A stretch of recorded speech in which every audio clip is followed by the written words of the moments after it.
기이한 업적 제29장 결론. 경전에 대한 조셉 스미스의 공언.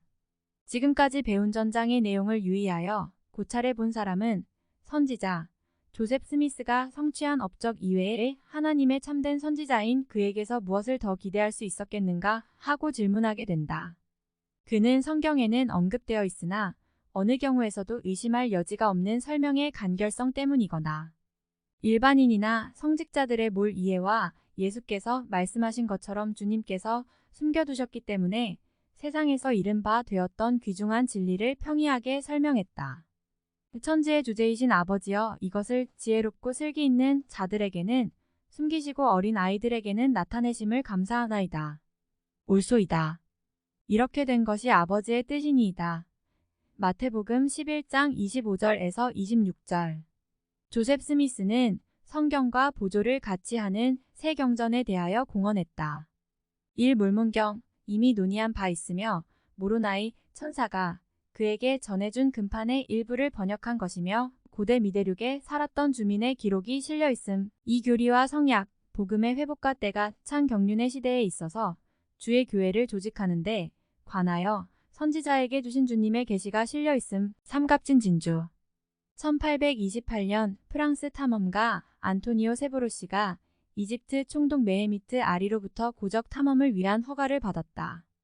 이때로부터 3년이 지난 1839년 세보로시는 테헤베의 고성이 위치하고 있던 곳에서 가까운 몇 개의 지하 묘지에 들어가서 완전한 상태로 보존되어 있는 11개의 미이라를 발견하여 이것을 파리로 운반했다. 그러나 프랑스의 수도로 운반하는 도중에 세보로시는 트리스에스트에 들려 그곳에서 며칠을 앓다가 병사하고 말았다. 그러자 미이라는 세보로시의 조카 챈들러시의 지시를 받게 되었다. 그 당시 챈들러시는 그의 집이 아일랜드에 있는 것처럼 여겨졌지만 실은 펜실바니아주 필라델피아에 살고 있었다. 마침내 미이라는 파란곡절을 겪은 후 뉴욕에 도착되어 마이클 H. 챈들러시에게 넘겨졌다. 그곳에서 처음으로 상자를 개봉하여 내용물을 조사했다. 선지자는 말하기를 그가 챈들러시 관을 열자 이구의 시체와 함께 역청에 물이 든 아마포와 똑같은 천으로 둘둘 말려 감싸진 것을 발견했다는 바, 이는 조사한 결과 2개의 파피루스 두루마리였다고 한다. 이 두루마리는 완전한 상태로 보존되어 흑색과 일부는 붉은색의 잉크나 페인트로 훌륭하게 기록되어 있었다. 그 당시 파피루스를 발견할 때 함께 있은 낯선 사람이 챈들러시에게 권하기를 아마 고대 기록을 정확하게 번역할 수 있는 유일한 사람인 몰몬 선지자 조셉 스미스를 찾아보는 것이 좋을 것이라 말했다. 그러나 챈들러시는 미국의 대도시를 순회하며 미이라를 전시하기 시작했다. 사람들은 곧 이 전시물에 대하여 특별한 관심을 가졌다. 그는 전국의 학식이 많은 사람들에게서 미이라와 파피루스가 진짜라는 확인을 받았다. 또 그는 몇몇 사람으로부터 그의 전시물이 진짜이며 파피루스에 기록된 문자가 거짓이 아님을 증거하는 증명서를 얻었다. 1835년 7월 3일 비로소 챈들러시는 이집트의 미이라를 가지고 커틀랜드에 도착하여 즉시 선지자 조셉 스미스를 찾았다. 선지자는 그의 역사에서 다음과 같이 기록하고 있다. 상형 문자의 그림과 문장과 같이 4가지의 사람 그림이 있었다. 챈들러시는 내가 그것을 번역할 수 있다는 소문을 듣고 나에게 이 문자의 기록을 약간 가져왔다. 나는 그에게 해석을 해주었고 그는 신사답게 다음과 같이 증명을 해주었다. 본 증명서가 미국의 유명한 도시를 순회하며 가장 유식한 학자들에게 보여준 바 있는 본인이 소유한 고대 이집트의 상형 문자를 판독한 조셉 스미스 2세에 관하여 알고자 하는 모든 사람에게 널리 알려지기를 바랍니다. 본인이 지금까지 배우고 얻은 지식으로 판단하건대 조셉 스미스 2세의 해석이 미세한 문제에 이르기까지 일치하고 있음을 발견합니다. 절실히 느껴져 왔다. 1842년 선지자 조셉 스미스를 방문한 바 있는 뉴욕 헤럴드의 기자는 그의 방문 경험을 다음과 같이 저술하여 원문대로 그 신문에 발표했다. 조셉 스미스가 당대에서 가장 위대한 인물이라는 사실에는 추호의 의심도 없다. 그는 마호멧, 오딘, 그 외에 과거의 시대를 개혁한 위대한 인물처럼 많은 재능과 독창력과 도덕적 용기를 지니고 있다. 현재와 같이 불신, 비종교적, 관념적이고 체면술이 만연된 시대의 세상에서 앞으로 1000년 이내에 성숙할 문명의 새로운 어린 싹을 심어주고 신앙의 원리를 보존하기 위해서는 조셉 스미스와 같은 유일한 선지자가 절실히 필요하다. 감각적인 것만을 믿는 현대 철학이 미국의 대서양 쪽에 있는 동부의 모든 주에 널리 퍼지는 반면 조셉 스미스는 인류의 운명을 바뀌게 할 도덕과 근면의 영적인 제도를 창설하고 있다. 우리의 간절한 소원은 이와 같은 선지자가 나타나 대중의 마음을 사로잡아 세상으로 하여금 불신, 부도덕, 방탕과 범죄의 소용돌이 속으로 급속히 휩쓸어가는 물질 문명의 경륜을 정지시켜 주기를 바란다. 조지 큐 캐논, 조셉 스미스의 생애 324이즈. 마이클 H. 챈들러, 이집트 미이라의 소유자로서 이를 가지고 여행을 한 자임. 챈들러 씨로부터 이와 같은 증명서를 받은 뒤 곧 커트랜드의 성도들은 그에게서 마이라와 파피루스를 샀고 이리하여 선지자는 윌리엄 W. 펠프스와 올리버 카우드리에게 서기 일을 맡기고 그들과 함께 이상한 상형문자의 번역에 착수했다. 그들을 무한히 기쁘게 한 사실은 파피루스 두루마리의 하나에 아브라함의 기록이 실려 있고 다른 두루마리에는 애굽으로 팔려간 요셉의 기록이 담겨 있음을 발견한 것이다.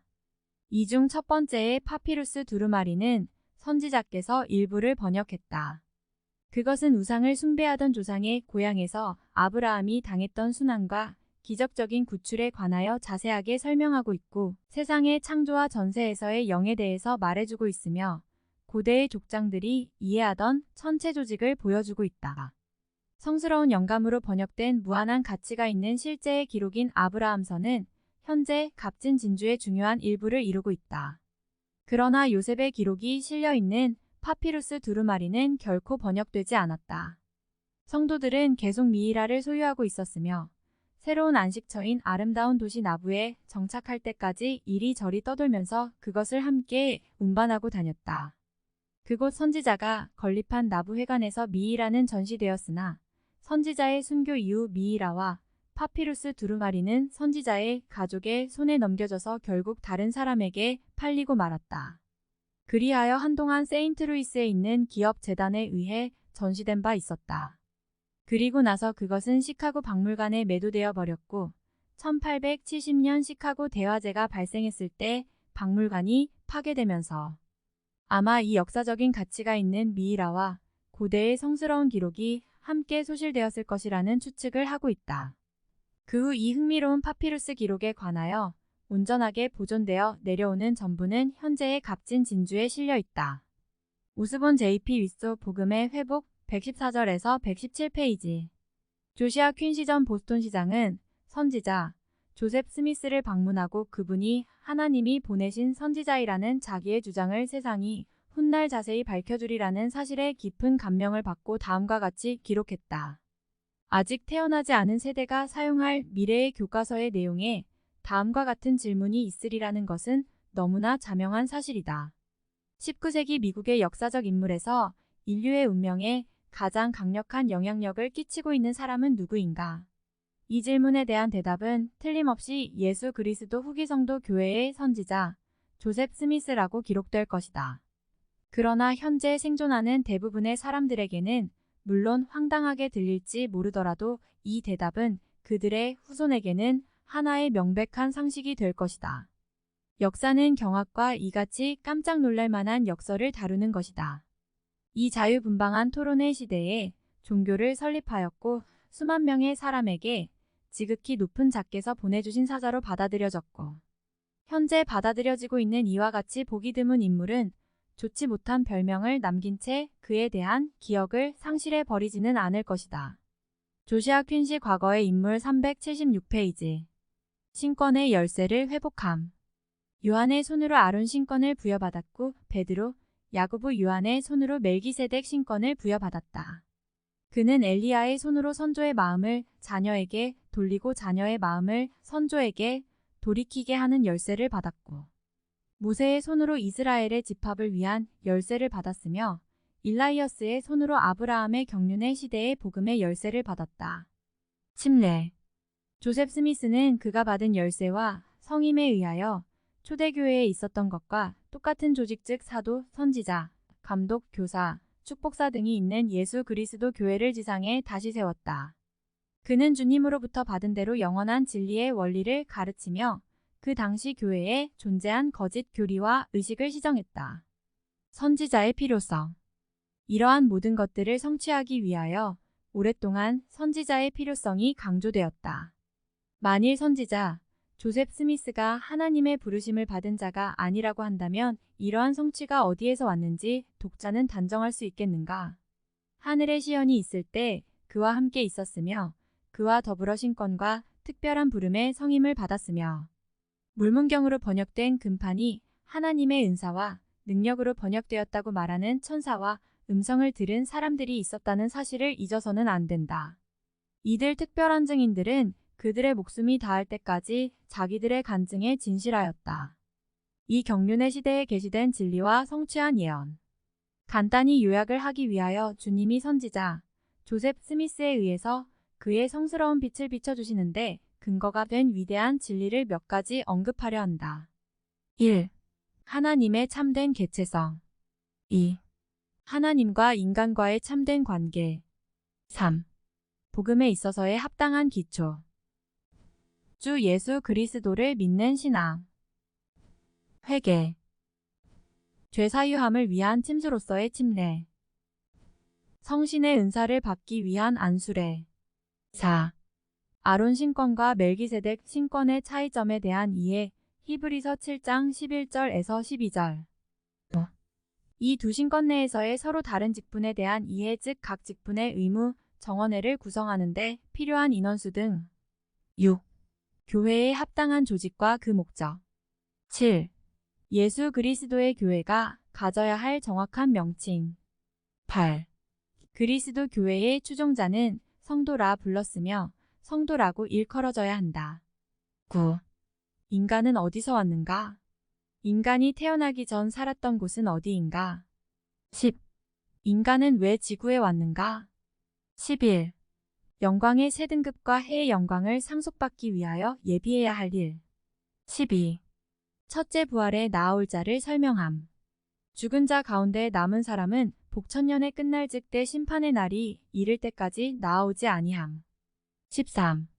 복음의 의식에 대한 순종은 필요 불가결한 것이므로 하나님의 완전한 계획은 죽은 자와 복음의 전파를 받지 못한 사람이나 현세에서 복음을 받아들이지 아니한 자의 유익을 위하여 산 자가 대리 사업을 하도록 마련하고 있음. 14. 복음이 죽은 자에게 전파되고 있는 목적. 15. 복천년은 이 사업의 완수를 위해 마련되어 있으며 이것이 없이는 마지막 심판의 날은 처음부터 시작해야 하며 그것으로 끝나서는 아니됨. 16. 내세의 생애가 현세에서 인간이 행한 업적의 결과인 것과 마찬가지로 지상에서의 인간의 생애의 상태와 때는 전세의 생애의 결과임. 17. 그리스도께서 때의 절정의 시기에 세우신 교회가 배도의 상태에 빠져 반드시 붕괴함. 고대의 선지자와 주님의 사도는 다같이 이 사실을 증언했음. 18. 구약 성경의 선지자와 신약 성경의 사도는 교회의 거짓 가르침을 시정하는 종교 개혁이 아닌 하나님이 영원 전부터 거룩한 선지자의 입을 의탁하여 말씀하신 바 만유의 완전한 회복이 있으리라 예언했음. 19. 다음 예언의 의미와 성취. 또 보니 다른 천사가 공중에 날아가는데 땅에 거하는 자들 곧 여러 나라와 족속과 방언과 백성에게 전할 영원한 복음을 가졌더라. 이 교회 내에서 널리 알려진 훌륭한 분이나 아마 그 중에는 지도자의 위치에 있는 사람도 시험을 받아 마치 우드럽 회장이 하나님의 영을 잃고 배도하려 한다고 생각하고 있다는 사실을 알고 있습니다. 이제 여러분에게 바라건대 그는 하나님의 영을 잃지도 않았으며 배도하려는 아무런 의도도 갖고 있지 않다는 사실을 이해해 주시기 바랍니다. 주님은 그와 함께 계시고 또한 그의 백성과 함께 계십니다. 주님은 저에게 마땅히 해야 할 일과 우리가 이를 중지하지 않으면 앞으로 일어날 결과에 대하여 말씀해 주셨습니다. 저는 다음과 같이 말하고 싶습니다. 만일 하늘에 계신 하나님께서 제가 행한 일을 명해 주시지 아니했던들 저는 모든 성전을 우리의 손에서 떠나게 했을 것이며 스스로 감옥을 향하여 갔거나 다른 사람들까지 그곳에 가게 했을 것입니다. 제가 그렇게 하도록 명하심을 받는 때가 왔을 때 모든 것이 명백하게 되었습니다. 대절의 뉴스 1891년 11월 17일 선언문이 공포되어 성도들의 지지로 받아들여진 이래 교회는 닫혀 결혼의 실시를 반대하는 명확한 입장을 지켜왔고, 만일 이러한 지시를 위반하여 유죄 판결을 받는 회원에게는 교회 회원의 자격을 박탈하는 파문 조치를 내리고 있다.